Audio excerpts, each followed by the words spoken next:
surga, Engkau adalah harta sejati kami. Kami berterima kasih karena Engkau memilih kami, menyelamatkan kami, menjadikan kami anak-anak-Mu. Kami akan bersama-sama membaca firman-Mu, Bapa. Roh Kudus terangi hati dan pikiran kami. Basuh kami dengan darah-Mu, Bapa, agar ibadah kami, perenungan kami tidak sia-sia. Biarlah Roh Kudus akan membuka hati dan pikiran kami. Apa yang kami renungkan pagi ini memberikan kepada kami kekuatan, Bapa, dan menuntun langkah kami di sepanjang tahun ini.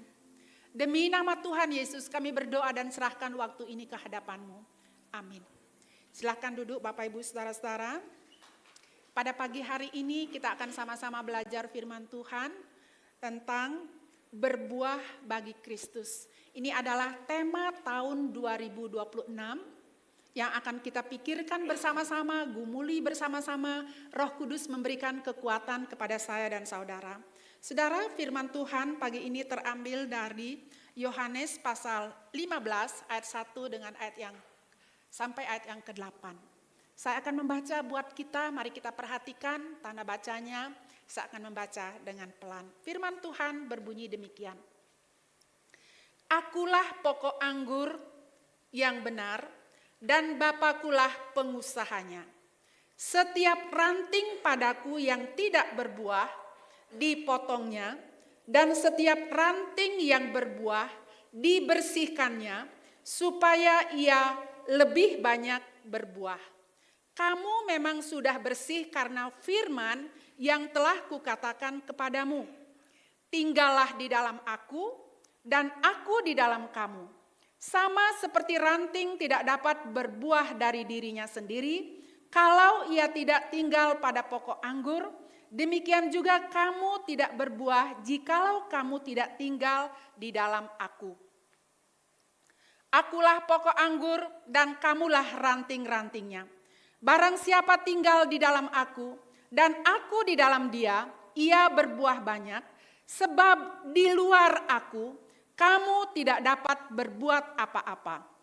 Barang siapa tidak tinggal di dalam aku, ia dibuang keluar seperti ranting dan menjadi kering, kemudian dikumpulkan orang dan dicampakkan ke dalam api, lalu dibakar. Jikalau kamu tinggal di dalam aku, dan firman-Ku tinggal di dalam kamu, mintalah apa saja yang kamu kehendaki, dan kamu akan menerimanya. Dalam hal inilah Bapa-Ku dipermuliakan, yaitu jika kamu berbuah banyak dan dengan demikian kamu adalah murid-murid-Ku. Sampai sekian pembacaan firman Tuhan, Bapak Ibu Saudara-saudara. Di tahun ini, tahun 2026, gereja akan memikirkan bersama-sama tentang berbuah bagi Kristus. Dari jemaat dewasa, siapapun kita, entah sekolah minggu, entah orang dewasa, entah ibu rumah tangga, apapun profesi kita adalah keluarga rohani di GKKA Panakukang. Kita bersama-sama mau bertumbuh, mengenal Tuhan, bagaimana kita berbuah bagi Kristus. Itu adalah arah hidup kita bersama sebagai tubuh Kristus. Sekali lagi, berbuah bagi Kristus adalah arah hidup kita sepanjang tahun 2026 ini sebagai keluarga rohani atau sebagai tubuh Kristus. Saudara, kita akan melihat bersama-sama tentang berbuah bagi Kristus. Apa itu berbuah bagi Kristus, saudara-saudara? Berbuah bagi Kristus adalah hidup yang diubahkan oleh Injil Kristus sehingga saya dan saudara, karakter kita terus diubahkan untuk memuliakan Tuhan, untuk menyenangkan Tuhan. Hari ini kebetulan ada anak-anak juga, beberapa anak-anak sekolah minggu di ruangan ini. Sama kita semua, orang tua, orang dewasa, anak kecil, siapapun kita adalah keluarga rohani kita, keluarga rohani. Dan tujuan tertinggi hidup saya dan saudara, apapun profesi kita adalah untuk kemuliaan nama Tuhan.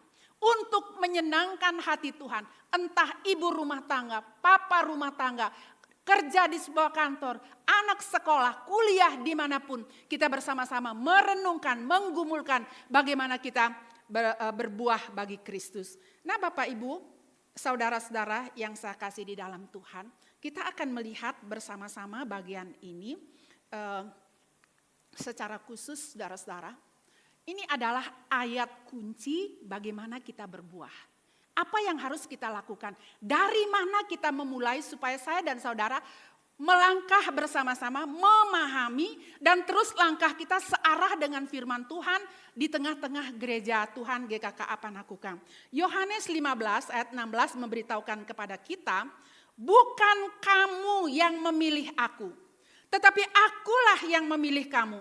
Dan aku telah menetapkan kamu supaya kamu pergi dan menghasilkan buah, dan buahmu itu tetap, supaya apa yang kamu minta kepada Bapa di dalam namaku diberikannya kepadamu. Saudara, ini adalah ayat kunci. Bagaimana kita mengerti dari mana kita memulai supaya kita bisa memahami menyatukan langkah kita di dalam berbuah bagi Kristus. Saudara, saya dan saudara perlu memahami saudara-saudara bahwa panggilan hidup kita yang sesungguhnya.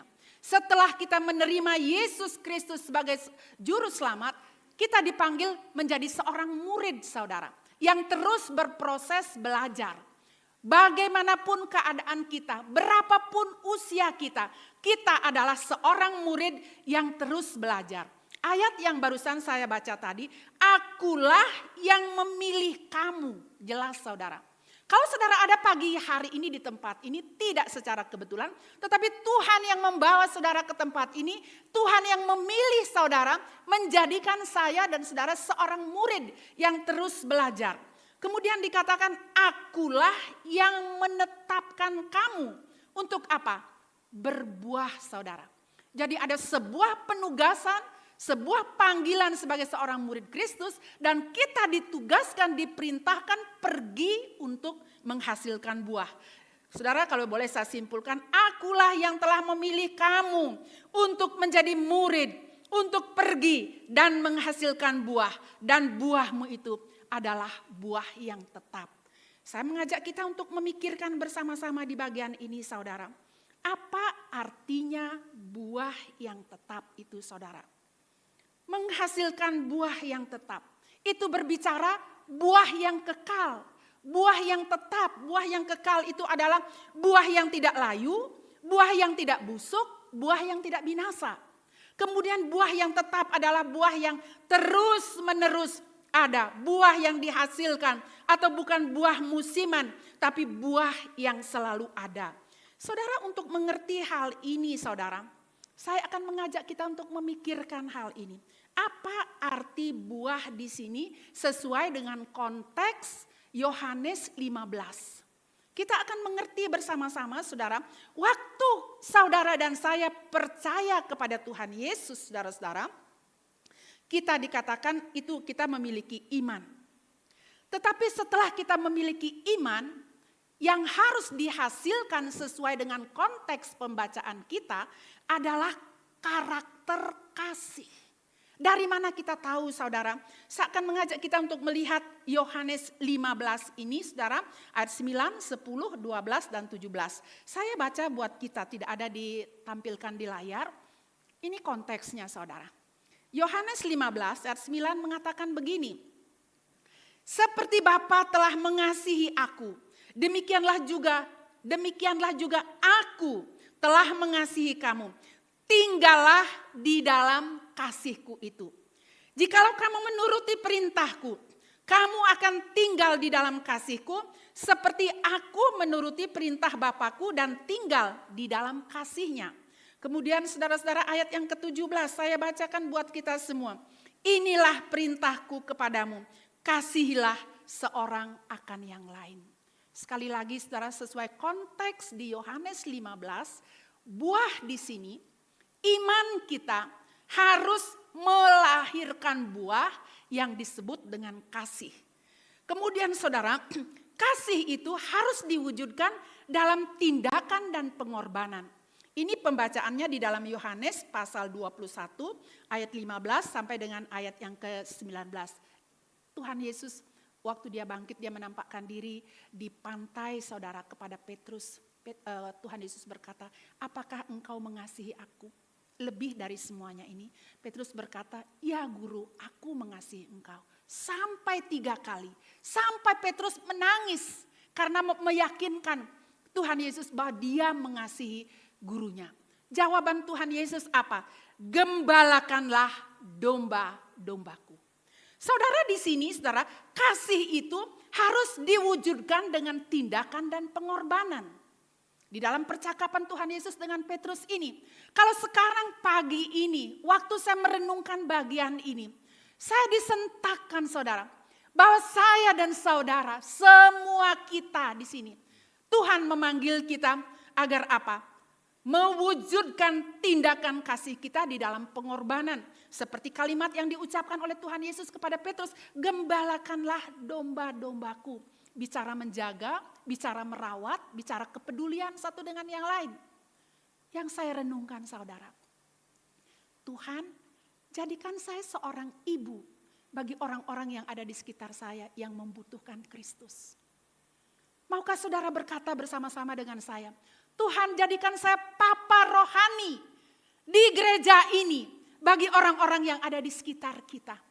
Jadikan saya kakak rohani, jadikan saya sahabat rohani bagi orang-orang yang ada di sekitar kita, khususnya keluarga besar GKKA Panakukang.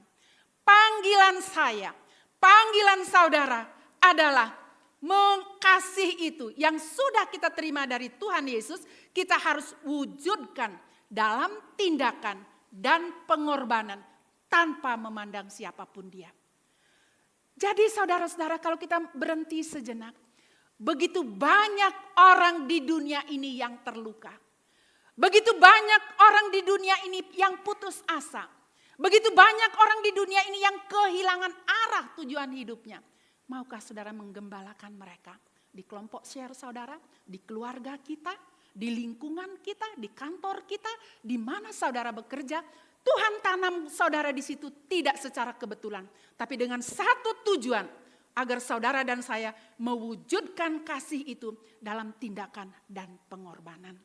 Saudara yang dikasihi oleh Tuhan, iman dan kasih. Itu seperti 2 mata rantai yang tidak dapat dipisahkan. Seperti pohon dan buah, iman dan kasih saling berkaitan. Dia harus saling berkaitan. Tidak cukup iman. Iman itu harus dibuktikan dengan kasih. Ditunjukkan, diperlihatkan, dibuktikan. Saudara, dengan kasih itu sendiri. Saudara, iman tanpa kasih seperti pohon yang tidak menghasilkan buah. Nah saudara-saudara, mari kita melihat bagian ini, saudara. Iman tanpa kasih, tadi saya sudah katakan, seperti pohon yang tidak berbuah. Dunia tidak dapat melihat iman kita, saudara. Dia tidak dapat melihat iman saudara dan saya. Tapi dapat merasakan kasih kita.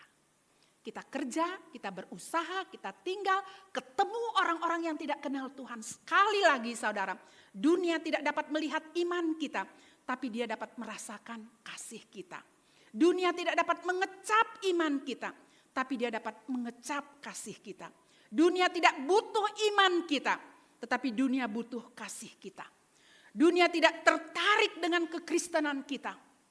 Kegiatan kita yang berjubel di gereja, lakukan ini, kelihatannya kita sibuk saudara, itu baik-baik saja. Tetapi dunia tidak tertarik dengan kekristenan kita, tetapi dia tertarik dengan kasih kita. Saudara, mari kita terus biarkan Kristus memenuhi hati kita, mengubah hidup kita. Kita selalu bertanya kepada Tuhan, Tuhan, apa yang Tuhan mau saya lakukan hari ini? Kepada siapa Tuhan pertemukan saya hari ini? Biarkan kasih Kristus itu nampak, mengalir dalam kehidupan saya dan saudara.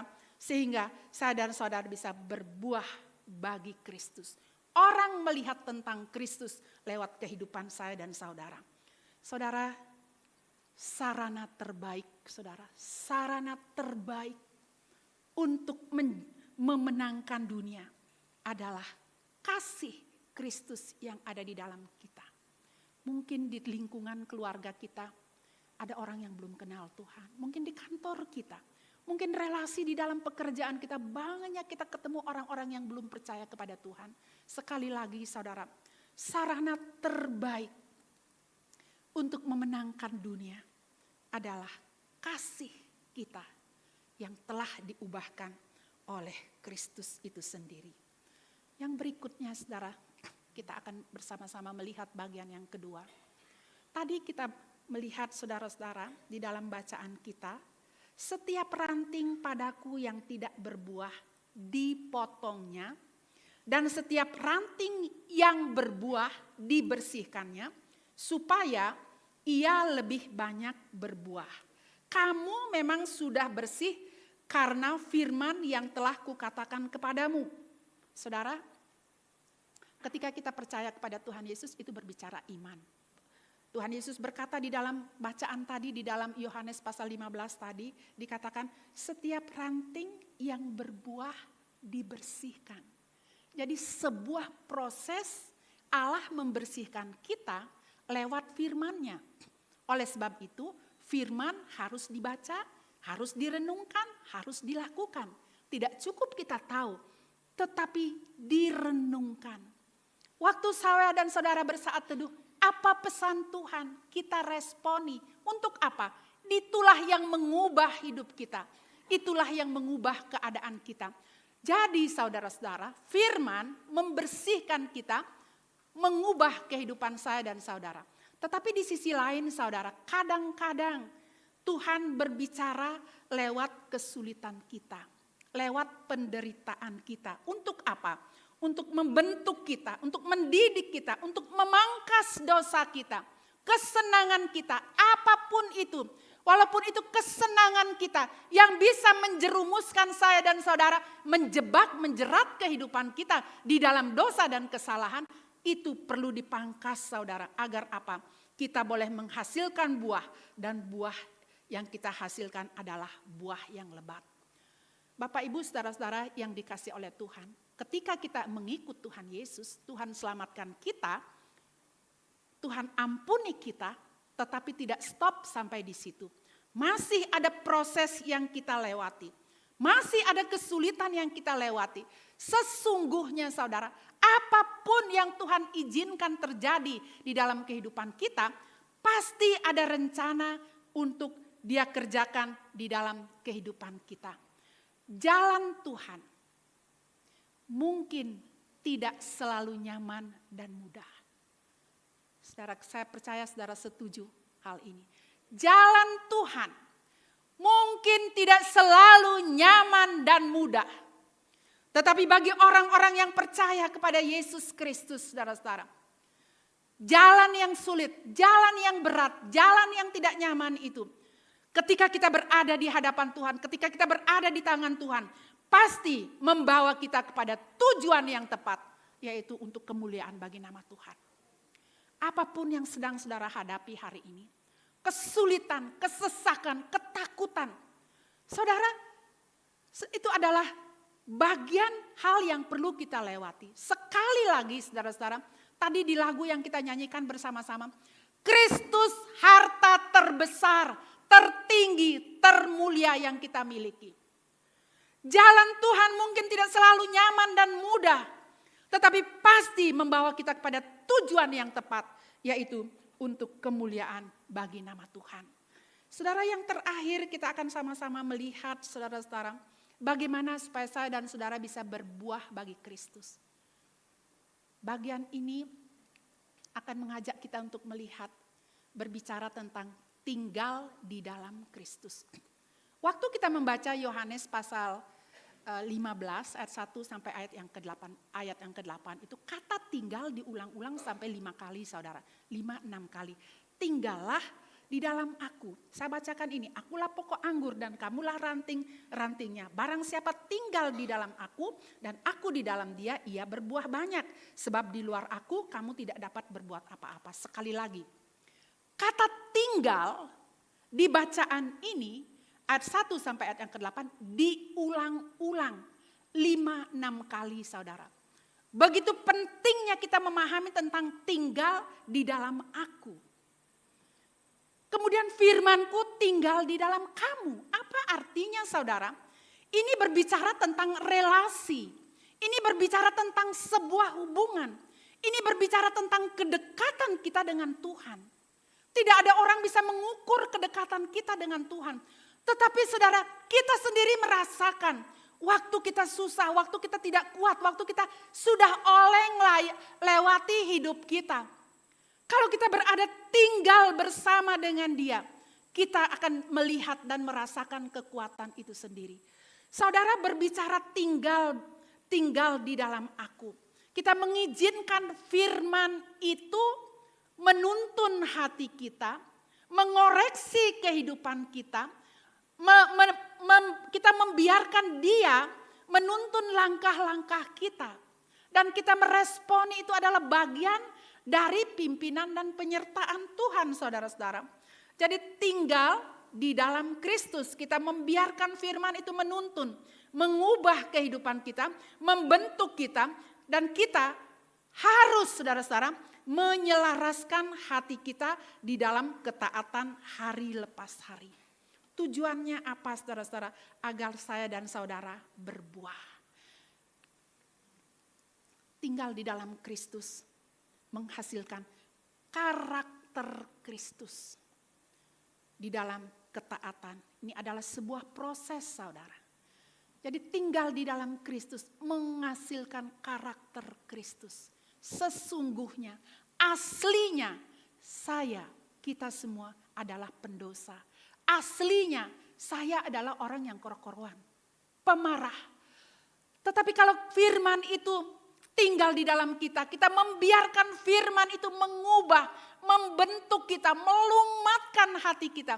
Secara berproses dia akan mengubahkan kita dari hari lepas hari. Nah Bapak Ibu, saudara-saudara yang dikasih oleh Tuhan, di dalam Yohanes 15 ayat 8 memberitahukan kepada kita, dalam hal inilah Bapa-Ku dipermuliakan, yaitu jika kamu berbuah banyak, dan dengan demikian kamu adalah murid-murid-Ku. Saudara, tinggal di dalam Kristus menghasilkan buah, yaitu kasih yang saya sebutkan tadi.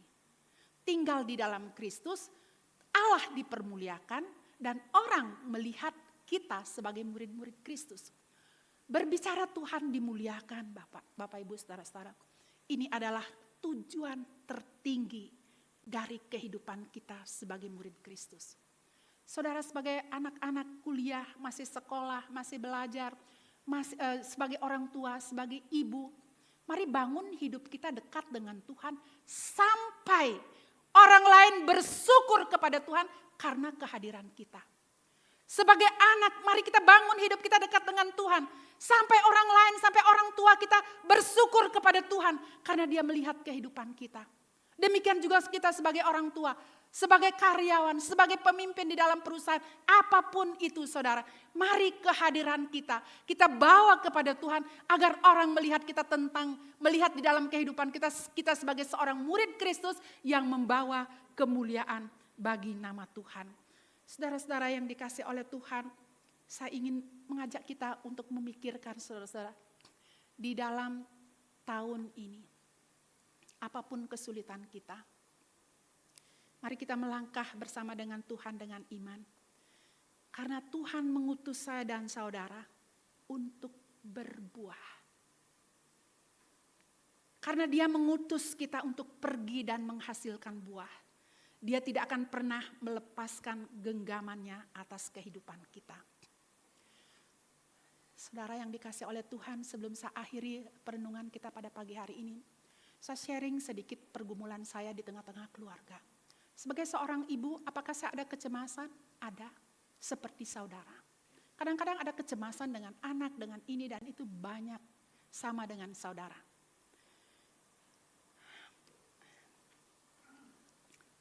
Waktu saya punya anak Komang belum menikah, kalau saya WA saudara, dimanapun dia balas saya, Mak, lagi ketemu orang, nanti saya telepon.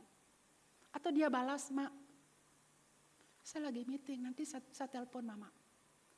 Kalau sudah selesai dia akan telepon saya, dia akan cerita takutnya, nangisnya, kadang-kadang nangis, kadang-kadang mentertawakan diri sendiri. Tetapi setelah menikah saudara, saya WA 2 hari baru dibalas. Lama sekali tidak dibalas-balas. Saya bilang, Tuhan ada apa? Tuhan tolong ini anak jangan sampai dia karena tertekan dengan pekerjaannya dia salah jalan. Doa saya seperti itu. Tetapi saudara, kemarin waktu saya WA, pagi-pagi WA, dia balas subuh saudara. Dia balasnya jam 2.20 waktu Makassar. Pertanyaan saya di WA begini, halo apa kabar? Bagaimana sudah mulai berkantor? Dia jawab, sudah Mak. Pendek sekali jawabannya. Sering gitu pendek-pendek sekarang jawabannya. Kemarin itu dia jawab, sudah Mak. Lagi ikut proyek 136 hari baca Alkitab. Wih, saya kaget. Ada apa dengan ini anak? Saya lihat dia capture, dia kirim ke saya. Jadi grupnya itu besar saudara.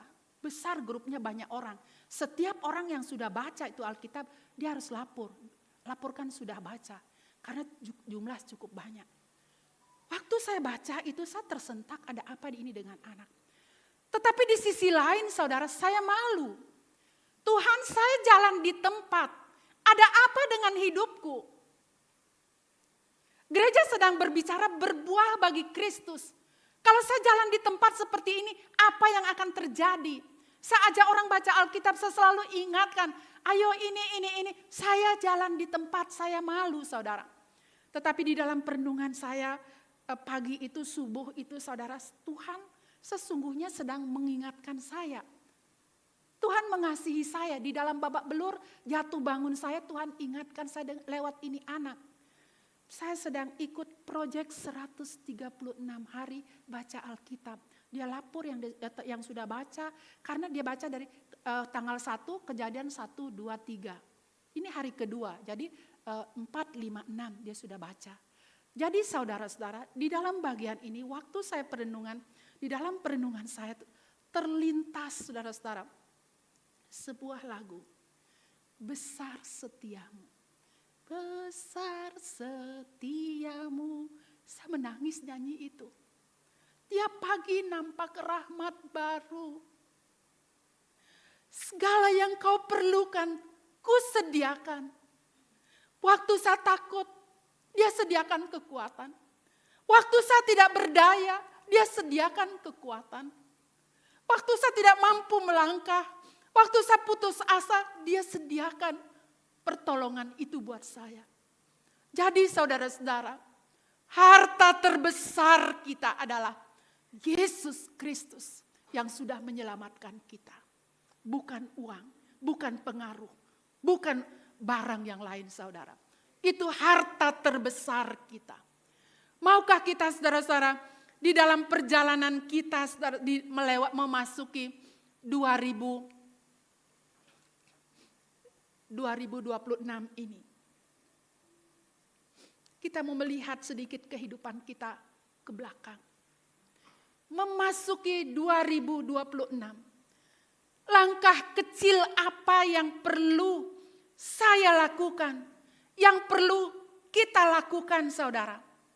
Apa yang perlu kita lakukan agar kita bisa tinggal di dalam Kristus? Bagaimana doa kita saudara? Bagaimana saat teduh kita? Apakah doa kita selama ini merupakan permohonan? Ya, permohonan yang sangat panjang. Dia Tuhan yang mencukupkan kita. Saya mau mengajak kita untuk mengerti sebuah relasi. Sebuah kedekatan seorang dengan papa dengan anak. Waktu anak takut menceritakan kepada bapaknya ketakutannya. Bapa memberikan kekuatan. Waktu kita saudara di dalam keadaan tidak berdaya. Kita memiliki relasi dengan Tuhan. Percakapan indah. Bukan saat teduh terburu-buru. Bukan saat teduh lari. Bukan saat teduh asal. Bukan seperti saya jalan di tempat saudara. Maukah kita bersandar kepada Tuhan di dalam tahun 2026 ini? Ini baru hari keempat, belum terlambat. Mari satukan langkah kita, satukan kekuatan kita sebagai papa, sebagai ibu, apapun kita, siapapun kita, sebagai anak. Mari bersama-sama kita melangkah bersama-sama di tahun ini. Terus memperbaiki jam doa kita. Kualitas doa kita, itu mungkin kalimat yang lebih cocok. Seperti apa yang perlu kita tingkatkan saudara. Kualitas saat teduh kita. Kita mulai hidup benar. Apa yang perlu dipangkas. Kesenangan-kesenangan kita yang bisa menjerumuskan kita. Yang perlu dipangkas. Mari kita serahkan kepada Tuhan. Kemudian area mana dalam hidup ini. Saudara-saudara. Area mana dalam hidup kita ini.